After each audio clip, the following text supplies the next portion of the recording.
Hello and welcome back to the Mind Garden. So today we're going to be leading on from the first video, which was the introduction.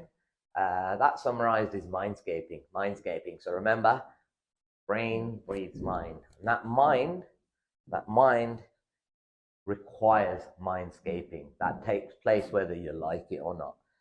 And so the thoughts, remember we named thoughts as seeds that are pollinating your mindscape, that are pollinating your mindscape. So rather than using the word pollinating today, there's a set of words in here which I really, really like. It's a mantra, phrase, whatever you want to call it, but mental impressions. Mental impressions. It talks about how we're always taking on mental impressions. And that is true, whether you like it or not. We're taking on mental impressions from our environment, the people within our environment, the belief systems within our complex social structure. And that's how we then form a reality. But let's keep it quite simple again, mental impressions. Mental impressions. Then you must think about it this way. They use the word mental digestion. So those mental impressions require digesting. And once again, sometimes it takes place consciously, sometimes it takes place unconsciously. So this is where we have to try to understand the basic workings of brain, where the mind is situated, I suppose. The mind still, it must require other things, but again, once I like to keep the mantra, brain breathes the mind. And so let's go back to mindscaping. Mindscaping is important, mindscaping. So we are taking on up to 60,000 thoughts on average a day, right? And that's outside of the mental impressions. So what I tend to do is create space. This has been my go-to at the moment. Going through suffering, mental entanglement, well, emotional entanglement. Space is the key. Space is the key. I've talked about self-love, but for me right now, the key first is creating space, because all I know is to work. I finish here, then I go and sit on my computer, and that's all I know, and then I'll go to sleep. So once again, space, creating space. So I threw my bed away. That created physical space in my room. That created physical space. And for me, that was a godsend. It was a godsend because I've got a bad back and I sleep on the floor and it's fantastic. However, space. Let's talk about another form of space. When we go out there on holiday, go out to nature, we feel a bit more free. The sun shines, no clouds in the sky. We feel free, there's space. So it's space that we require. Now, let me give you another example of creating space. Now, you take, for instance, a room. If you just keep putting stuff in a room, you keep filling it up, you keep filling it, how can you organize that room? There's no space to move anything around. So something has to come out of the room. And so I'm using that analogy, the same thing with your mind. We are constantly filling it. Mental impressions are going on board, going on board. But how do we go about creating space to then digest information? And these things are important to be aware of, because at some point you will have a short circuit. And that's what's happened with me. I had almost, I suppose, they're not called mental breakdowns, but an episode, some people call it. So through that, after digesting it, started to realize there was triggers. There was triggers. And so we have to almost be like CSI. We have to almost go in forensically. Not to the point where you're creating an OCD, but we are very advanced beings. We can use our consciousness in a variety of ways, but at the moment we don't really direct it towards consciously digesting information. And that, I was talking about organized thinking in the first video. So this is now the inner workings of organized thinking. There'll be a lot more to come on organized thinking, but right now it's having to tie the video back to mental impressions and mental digestion. Once again, Ayurveda and the mind, healing of consciousness.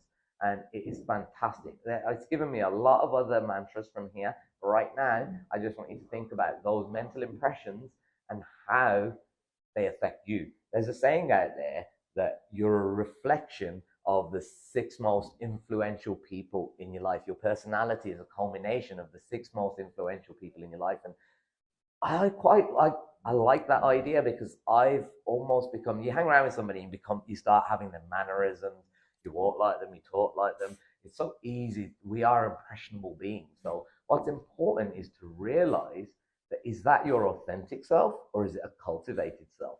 And once again, is that your authentic self or your cultivated self? So I'm on a personal cleansing journey to try and find my authentic self. When I come here, I'm my most authentic self. And I find that this is my spiritual home because I get to practice mindfulness while I work. I teach cricket, but I teach mindfulness through cricket. First and foremost, it's about mind-body connection. So this is why mindfulness is important. So we're starting with that whole concept again, mindscaping. Mindscaping. Thoughts are seeds. We have 60,000 thoughts a day. Those are seeds that are pollinating our mindscape. And so we must remember the phenomena that is called mental impressions and mental digestion. We'll go more into mental digestion using organized thinking, and that's the key there. But that's another book, How to Own Your Mind. What a great title. I mean, it's WYSIWYG. What you see is what you get with that book. How to Own Your Own Mind, and it comes through simplification. It's not that spiritual as much as this. This is more rooted in what instinctively comes to us. But right now we've turned away from being authentic, and we naturally just mimic what we see. So this is another way of me bringing authenticity to people, helping people free themselves of mental slaveries. So yeah, let's get talking about this book in more detail in further episodes. But do want to talk about cultivating concentration. Concentration is going to be important because whatever we do after this point onwards, you'll have to be able to keep your attention on your intention. Because a lot of the time, like I say, we have 60,000 thoughts a day. That could be 60,000 intentions in theory. So right now, that's a mantra we're going to work on in the next episode, which is from a book called The Mindful Athlete. And I'm going to keep flashing these books around. It's important for me because they give me direction, they give me clarity, they give me peace, they give me shanti. And I need that with somebody with such a hyperactive mind. The left brain is always kicking, it's always kicking. And then the right brain's trying to catch up and try and figure out what the meaning is there. What's the meaning? But it's important to cultivate this, the heart, through people, the right people. So once again, mental impressions. The people around you will leave impressions on you. And it's so important to understand the type of impressions that they do leave on you, because they will change your belief systems, the people around you. And this is not me trying to brainwash you. This is me trying to help you become aware of how to cultivate an authentic reality rather than a reality that's perceived through interpretation. Does that make sense? You want to see actual reality. So to be able to observe with no judgment is the aim after we get through a lot of this work that we got to do. So once again, that's the ability to observe with no judgment. It took me a little while. I'm still judging. I'm sure I am. However, I'm just trying to take the most scientific way as well. I'm a spiritual scientist, and that's what this is about. This is why I'm making mindfulness videos. Mindfulness. That's what it's all about. Mindfulness videos. So yeah, I'm just going to summarize once again. Mindscaping, mental impressions, mental digestion, and space. Space is going to be the key. Once again, from the Mindful Athlete, there's a saying, space between stimulus and response. Space between stimulus and response. Now you think about this. We got 60,000 thoughts a day. No wonder we're going just straight from stimulus to response. However, what is that space? Remember we talked about the word space, creating space? Now I believe that space is a form of meditation. Now people, as soon as I say meditation, they run 100 million miles. Once again, this is a spiritual science. So even for you atheists out there, I'm sure you would love to purify your reality and see a reality that it's not interpreted through judgment. It's an actual reality. And so, yeah, this is so important that we take this path of awareness. Awareness is the door to meditation. So I'm going to summarize, get this book. Mental Impressions was inspired by this book for me to watch and learn and observe. So yeah, thank you for your time. Peace, love, respect, lifelong learning.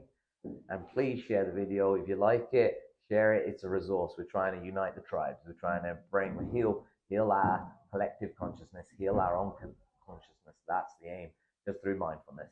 Not about me making the pot money. If there is pot money to be made, thank you. But right now, it's about being an educator. I miss being a dad. My kids are growing up now, so I've got to find something to do. So it's going to be an educator. You're just going to see me talking to the camera a lot. Hopefully, people come on board. I'm not getting that much engagement, but I don't give up that easily. It took me 3 years to get my best mate to go swimming. I am a badger. I'll just keep badgering you. All right. So we're going to unite the tribe through education. Yeah, education leads to liberation. Peace, love, respect, lifelong learning. Thank you.